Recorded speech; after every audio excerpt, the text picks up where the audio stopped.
Wow. Welcome to the Soulful Leader podcast. I'm here with Maren, and we are introducing an amazing being, Carissa, from the Caravan of Remembering. And she brings to us the insight of life mission, what it is, why it's important, why now, and that, we were born for a reason. And so many of us reach in our life only to get to the end and going, was that it?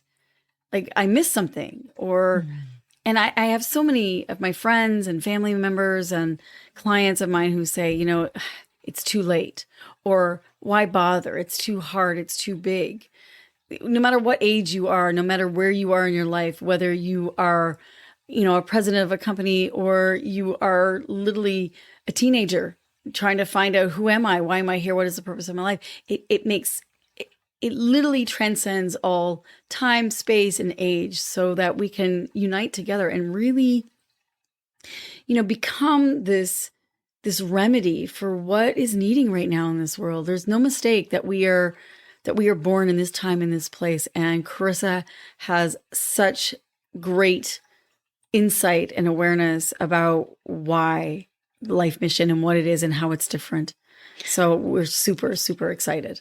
What I particularly love about this is so much of what I've seen about life mission is it's great information and it's great theory, and it's not practical how to like the actual practice of this living ongoing, it. Yes, the ongoing conversation that it takes to be able to live your life mission. And that's what she is all about. And I just absolutely loved talking to Carissa, and I look forward to having her back again. That's how much I enjoyed this conversation, and I hope that you all do too.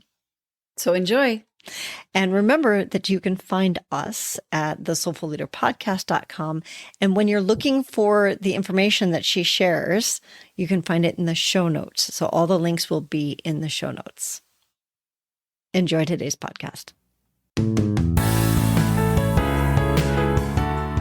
In a world where we have everything and it's still not enough, we're often left wondering, is this really it? Deep inside, you know there's more to life. You're ready to leave behind the old push your way through and claim the deeper, more meaningful life that's calling you. That's what we invite you to explore with us. We're your hosts, Stephanie Allen and Maren Stephanie. And this is the Soulful Leader Podcast. Yay!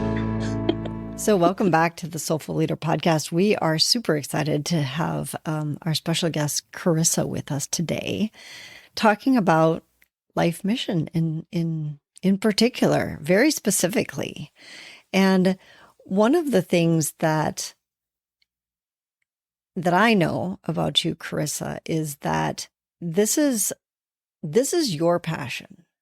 This is where, like, what lights you up, your life mission. So from that place, could you tell us a little bit about, like, what is life mission to you and what lights you up about it? Thanks. I'm really happy to be here. When Daniel Goodenough wrote the book Caravan of Remembering in 2016, I was in the room where he announced that, and I put up my hand and I was like, I need to help this body of work go out into the world. And so since then, on the side of my desk, I've been plugging away at it, and it's been growing and growing. And it's one of those things where I just can't not be exploring it, because the way that life mission is talked about in this body of work is I find it quite liberating. It's not caught within a certain belief system, or this is what a mission is. This is your mission culturally or in your family. These were the agreements, and this is why you're here. It's, well, what is that deeply to each of us? And no one can actually tell us what our life mission is. However, we can come to know it through the sense of joy and flow and movement, and a sense that we're actually making a change. in the world, in our domains, in the world around us. We're not here just to, according to this way of looking at life mission, we're not here just to do what everyone else is doing. There's some puzzle piece that we bring to the whole. That's our gift to bring to the whole. So my question is like, why is it important for someone to do their life mission? Because I mean, like, we're taught that it's important for us to get a job and to have a life and get married, and we need to make money and we need to do all of this outward stuff. And it just feels like one more thing to put on me of like, well, now I have to do my life mission. So what is the importance? So life mission has these three main questions. Why am I here? What am I here to do? Who am I here to become? And they really form a cornerstone of meaning, of a sense of direction internally and externally. And then also who we become is who we're remembered, who we are remembered as at the end. And some people would also say it's the only thing we can take with us. It's how we are changed by doing the work of life mission. It's not an endpoint.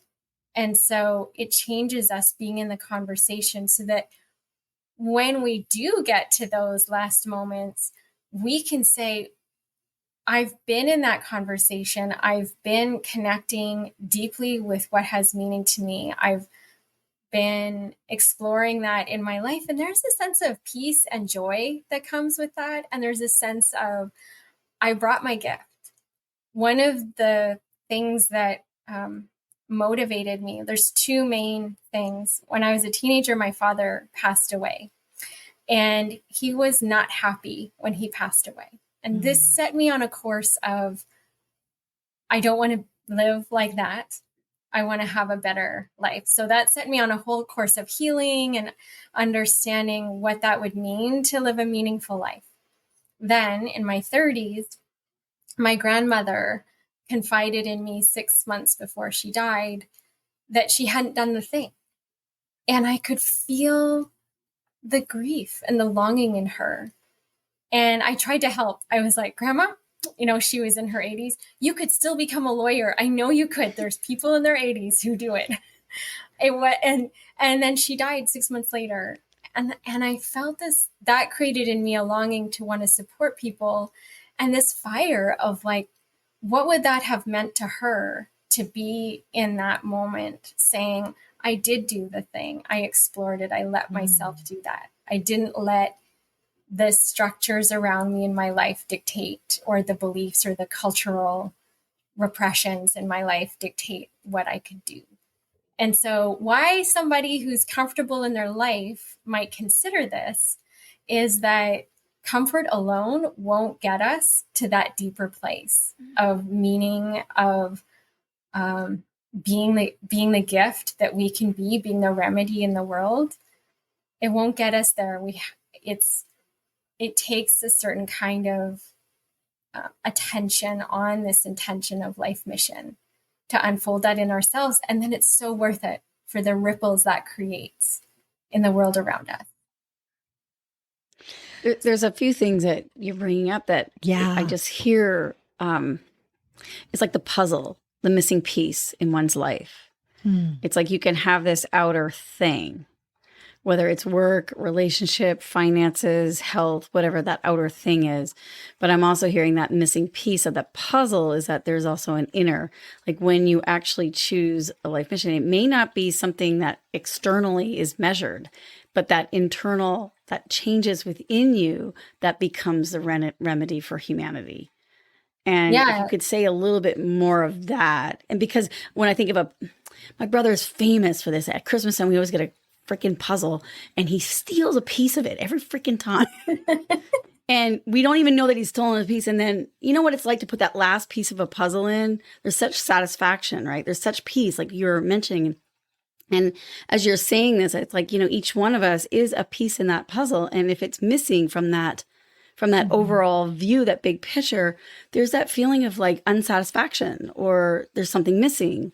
And I think that's what I'd love for you to say more about that it's not just the outer of the thing to do, but more of why that's important. And yeah, if you could just speak more of that. So Daniel toggles between the what and the why. And it's quite interesting to see. So when we move towards doing an outer thing that we're drawn to, it will change who we are inside. We have to let go of old identities. We become someone different. And that movement, so the what and the outer doesn't need to be the great thing. It just needs to be, I mean, there is something about being part of something great. It doesn't have to be big. Sometimes people think, oh, living my life mission means I'm like the head of this, or I am going to the moon, or I'm doing this great big thing. It's more for what it changes in us. So someone's life mission might be to be a parent who is really there for their child, and they're really exploring what that means to be a parent. And they're changed in that process. It changes them. And then that ripples out because they'll be talking to someone and they will just have that sense of parentness that they then bring into the world.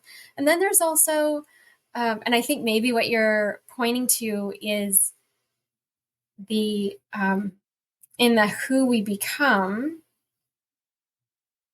If we're all on this planet, part of this remedy, it's not really a linear thing. Like, okay, to have world peace and end world hunger or like all the things, end global warming and address climate change, we need this many scientists and we need this many doctors and we need these people. It's not really like that. It's not linear like that. It's more the collective coming together. So I have a vision of like an army of people doing their life mission. And this army is just the collective all being in this conversation in the way that is for them to be in.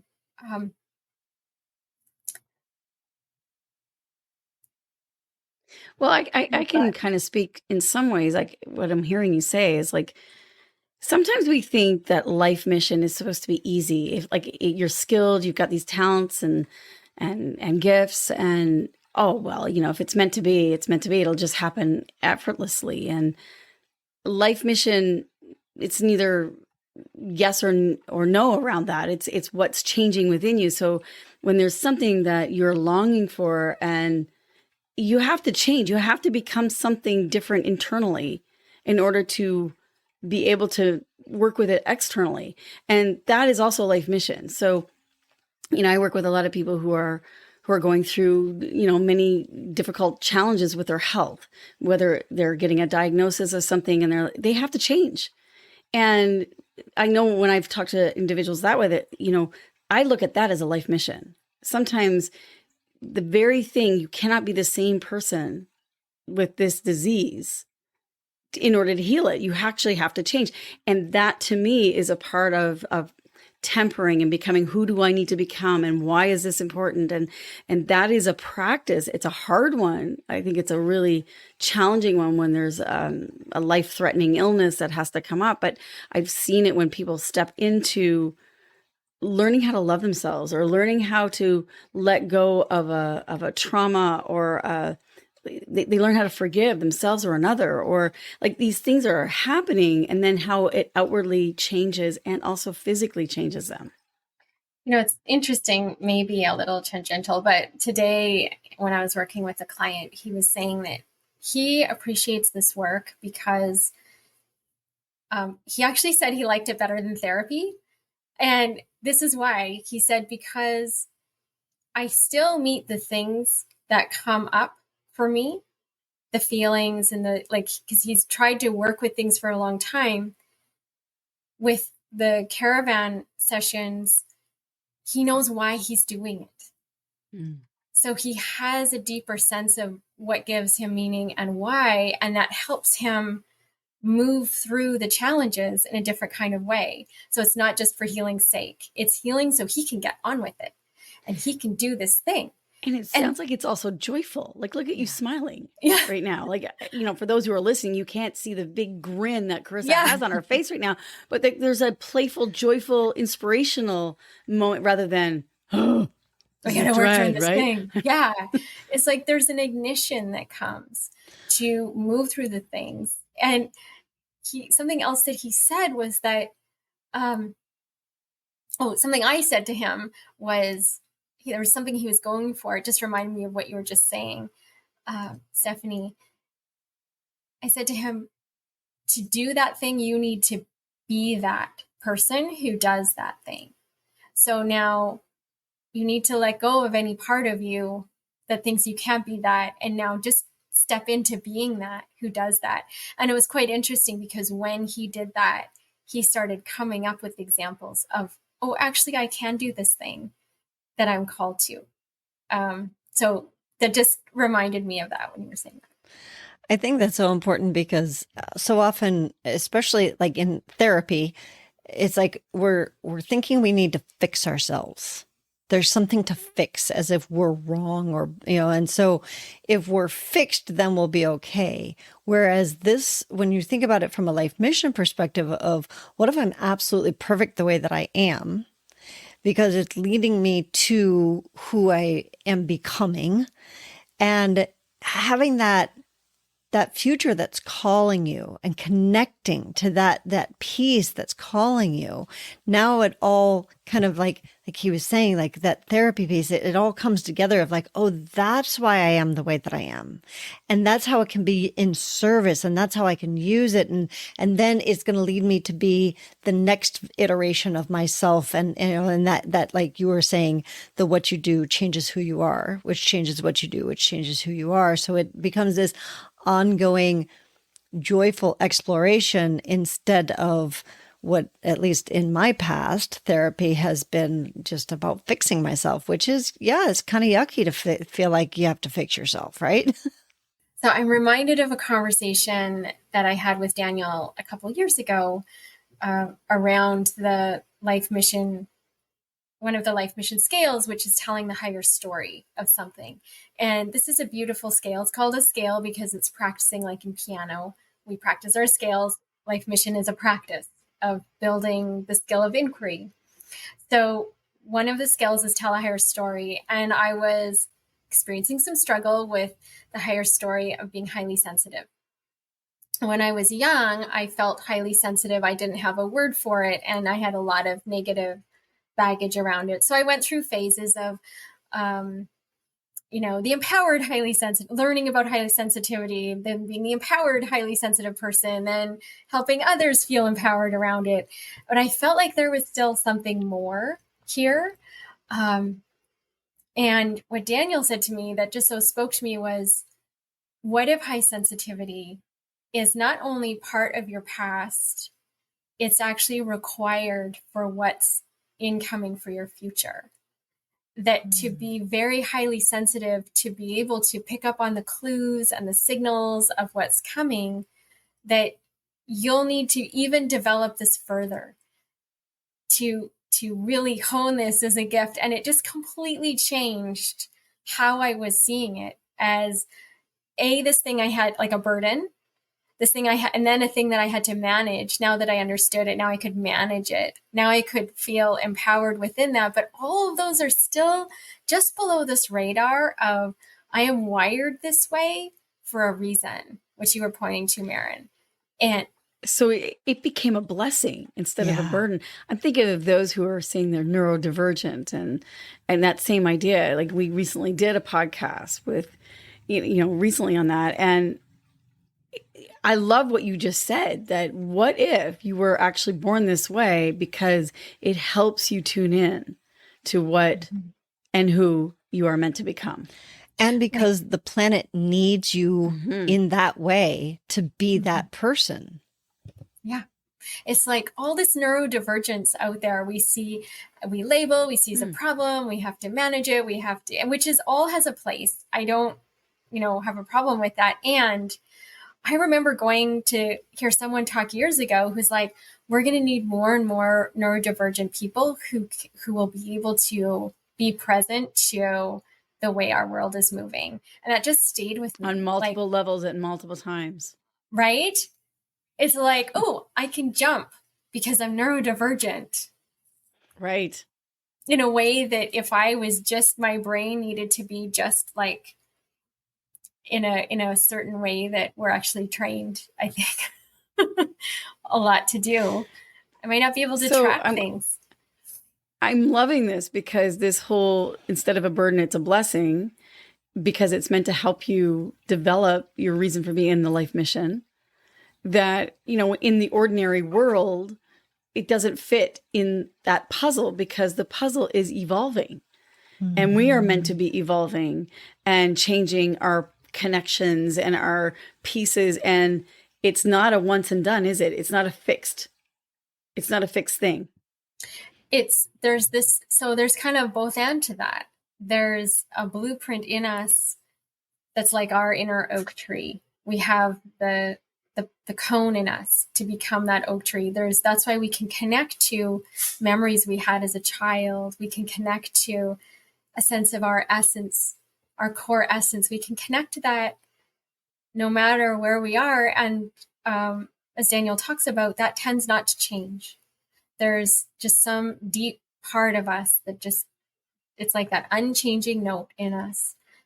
And then there's the way that's expressed in the world based on our times. And our times change, the need around us changes, the zeitgeist of our time changes. And there's different parts of us that we're called to express and emerge and evolve into and support emergence on the planet. So the who and the what change. And still there's this deeper underlying part that is who we deeply are. That remembers. Yeah. I know just before we got on, one of the things that the three of us were talking about was that there is a reason that there tends to be this resignation amongst multiple generations, actually. You've got the people, the retirees, or the people who are about to retire, who are like, well, why bother? Everything's looking so grim. I don't have anything left in me. My tank is empty. And then you've got, the young people, the teenagers who are like, oh my God, everything's so effed up. Like, what can I do anyway? And then the people who are in the middle who are like, I'm stuck in the middle. I can't do anything. So there's this sense of resignation. And one of the things that you mentioned, Carissa, was that there is a reason for each of us in this time for why we're here and why it's important for us to actually connect into our life mission. Can you speak to that? Well, it's this, when I was studying biology as a teenager, I was fascinated by this idea that there are natural remedies for every illness on the planet. There's plants that will, whatever we need, we can find it in what the earth is creating. So one of the examples of that is in, most people are familiar with poison ivy. And usually where there's poison ivy, there's something that's called jewelweed that also grows. And that is the natural antidote for poison ivy. So that's one simple example. It's so beautiful. And so why would that stop with plants? Why would it stop there? Why wouldn't it also be that every person on the planet comes with this remedy for the whole, and taking out any judgment about what that should look like, and just being like, I have a piece of the remedy. And choosing to be part of something great with that, finding that ignition, I think really helps overcome the resignation, is saying, I have a piece of the remedy. I may not know what that is even. I may not have really a clear sense of that. And I can use my imagination and imagine that it's there in me. And it's just the clues. Actually, I can look at my life for the clues of things that had meaning, that gave me joy, that I've been drawn to. And it's like our own little internal puzzle of pieces that we start to put together. And to have a sense of it's real. Like, even if our sphere of influence is tiny, it doesn't matter, because we're all sharing this air, we're all sharing this space, and we all need each other.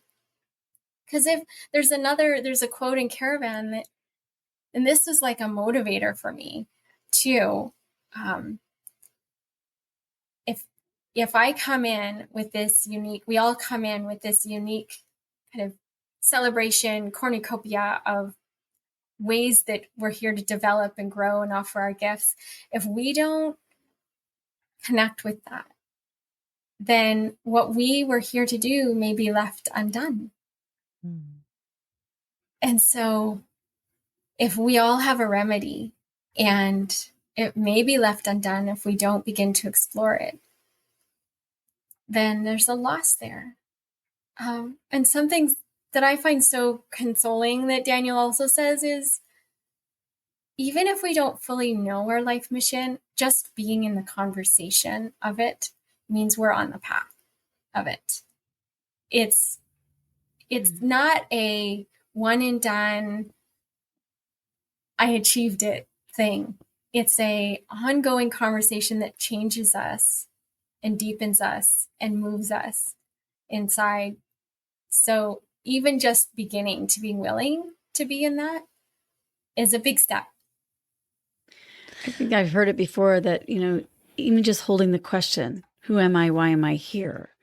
If you hold that question, the answer is always seeking you. And that it's not about finding the answer, like knowing it and absolutely, because it is always going to evolve and unravel, but to really practice holding the question and staying in the question and being open to the clues and the pulls and the areas that you light up, and following that thread or following those signs and going with it. Yeah, because the scales, they asking these questions. Why am I here? Who am I here to become? What am I here to do? What am I hunting? What is my essence? What's the higher story? There's like 82 of these in the book, and there's even more. Daniel's got thousands of them. They're designed to not be able to be answered by the rational mind. They're designed so people come up blank at the beginning, because they're not designed to have a pet, to make cookies. Like, they're just not designed that way. It's not a recipe card. What it is the scales actually change our brains in the asking. So because they're asking different parts of our brains to connect. And so in the asking, we're building new pathways in our, dare I say, existential intelligence, in our meaning-making intelligence. We're building new pathways. So we're actually becoming wiser, more evolved, and more conscious. Right. So when you think of people who've had strokes, or people, like I say this all the time, I said, that cursive writing actually is a way to heal the brain. So what you're saying is that, having this question, having these scales is a way to actually not only heal the brain, but it's like, going from your iPhone 15 to the iPhone 16, you're upgrading your operating system is what you're doing. Yeah.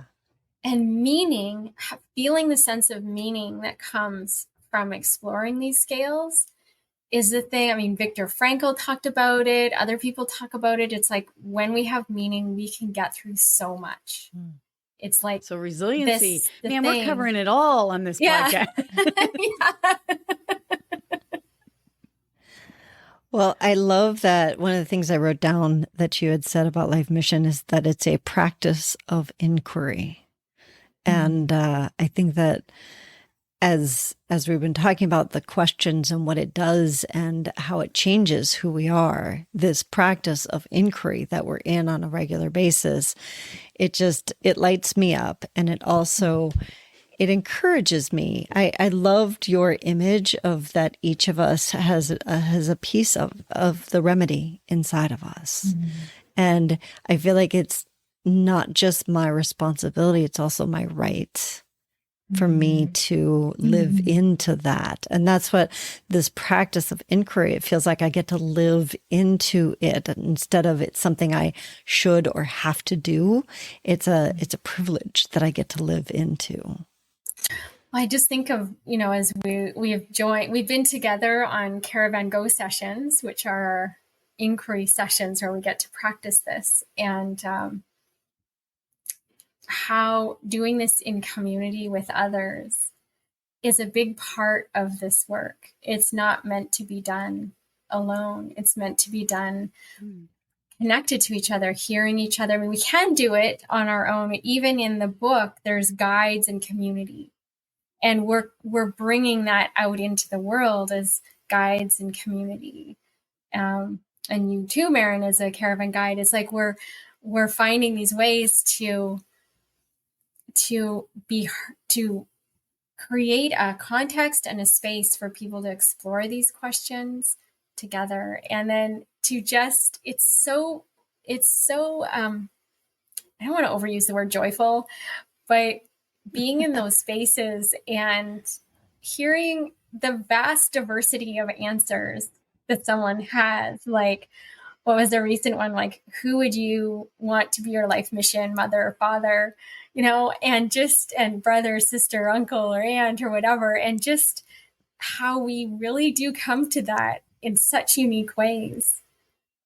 But it totally feeds your soul. Like, it's just when people come together in community and ask the question and so many different diversity of answers, it's like, wow, I hadn't thought about that possibility, or I hadn't looked at it this way. Like, it opens up not only our mind, but our hearts and our willingness. Instead of feeling like that resignation, like it's not possible, I'm too old, or it's not the right time, or I live in the wrong place of the world. All of a sudden it opens up the possibilities that there are so many ways to unfold this in one's life. Yes, it's not. Yeah, it's everywhere. I mean, we can start looking at what does it mean to be in a relationship? What is my life mission here? How is this growing me around intimacy? What does it mean to be a parent? What is the higher story I can tell about this? How do I support my child in their life mission conversation? Which is a big one too. Yeah. And how do I be the person I most want to be in my community? How do I practice that? How do I live that? How do I practice that and live that? So that then it's not okay, now I'm sitting down to do my life mission. Like turn it off and turn it on like a light or a switch. Turn it on. It's like, these are... I love that from like a leadership perspective of, if I am doing it myself, I'm modeling it for people. So it's not even telling somebody they should do it. It's I'm doing it myself, which gives you permission to do it. Well, and from a leadership perspective, it's like, so what is my life mission in this? And now how am I going to include the others in my sphere around their life missions? And then you start getting into very interesting, like, what's the right placement here? What is, what kind of cooks in the kitchen mix? What kind of mix of cooks in the kitchen need to be here for this? That is about people's life mission, because when people are working on their life mission, there's a sense of meaning, which people are longing for in work. And there's also a sense of, the award system, I think, is different. You don't need the same kind of rewards. There's still a sense of rewarding, but there's also such an intrinsic reward that your workplace is valuing you in doing what you came here to do. Like, well, And I almost see it as roots, Carissa. Like it's like, when there's a storm that comes, if you don't have a rootedness, then you just topple over. It's like this way gives deep, sustainable root system. And also those root systems are interconnected with other root systems. So if you feel like you're kind of wobbly, that those internal root systems are connected to so many other people that also will help to feed you and keep you. One of the metaphors that makes me think of, and I've reflected on this a lot in my life for some reason, but how really tall trees bend in the wind and they don't break. And they have this flexibility in them, even as they're rooted. And like I've lived in really windy places and there's just been a lot of tree bending. It used to be unsettling. And now I think, it is kind of like a life mission thing too. We have these deep roots that are interconnected, and we also hold our outer identities, lightly. We hold what we do and what that looks like lightly, so we can bend and not break. It's not brittle. We can move. And that's the resiliency that you mentioned earlier, Stephanie. Yeah. Mm-hmm. Well, I know that you have an appointment you need to go to, Carissa. So as we wrap up here, first of all, we would love to have you back because there's a lot we never got to today. And I know our people would love to hear more from you. So we will have you back. If somebody were interested in either the Caravan book that you mentioned, or working with a Caravan guide, or even understanding what a Caravan guide is, or you mentioned something called the Caravan Go sessions. If they're interested in any of that or in reaching you, what's the best way to reach you? Carissa, Carissa at caravanofremembering.com. There's also our website. Yeah, they could visit the website, couldn't they? Caravanofremembering.com. Yeah. And I will make sure that we have that. If you're driving, don't worry about it. We'll put that into the show notes and make sure that you can reach Carissa at caravanofremembering.com or find their website. So thank you so much for joining us today. We loved having you. This is such a delight. Thank you. I'm really excited. Absolutely wonderful. So thank you so very much. Thank you.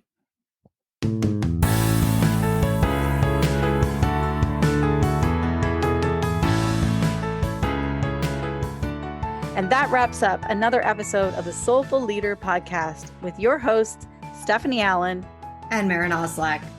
Thank you for listening. If you'd like to dive deeper, head over to our website at thesoulfulleaderpodcast.com. Until next time.